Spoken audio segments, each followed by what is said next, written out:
Jajaran Kepolisian Resor Aceh Timur melaksanakan upacara gelar pasukan Operasi Keselamatan Selawah 2023 yang diikuti oleh unsur TNI Polri beserta Satuan Polisi Pamong Praja di lapangan Kebanggaan Polres setempat. Kapolres Aceh Timur menyebutkan kemajuan teknologi ternyata belum dapat menghilangkan permasalahan di bidang lalu lintas, seperti pelanggaran lalu lintas dan tingginya angka kecelakaan. Pasalnya, angka kecelakaan lalu lintas di wilayah hukum Polres Aceh Timur pada tahun 2022 naik dibandingkan di tahun 2021.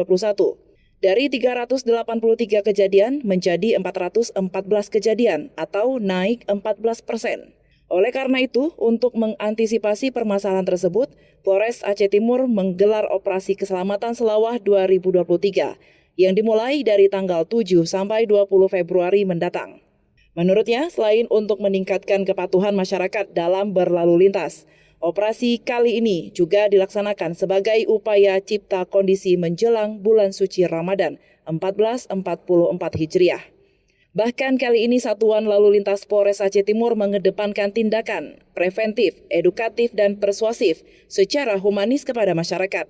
Namun, akan dilakukan juga tindakan peneguran terhadap pelanggar lalu lintas secara statis maupun mobile.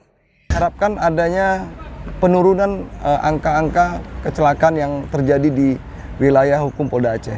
Itu yang direncanakan. Sementara itu, Komandan Dandim 0104 Aceh Timur Agus Al-Fauzi tetap mendukung petugas kepolisian untuk mencegah terjadinya kecelakaan di tengah-tengah masyarakat.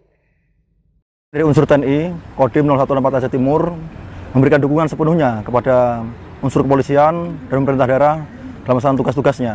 Apalagi tentang untuk keselamatan masyarakat kita, bangsa kita, ini kita dukung sepenuhnya.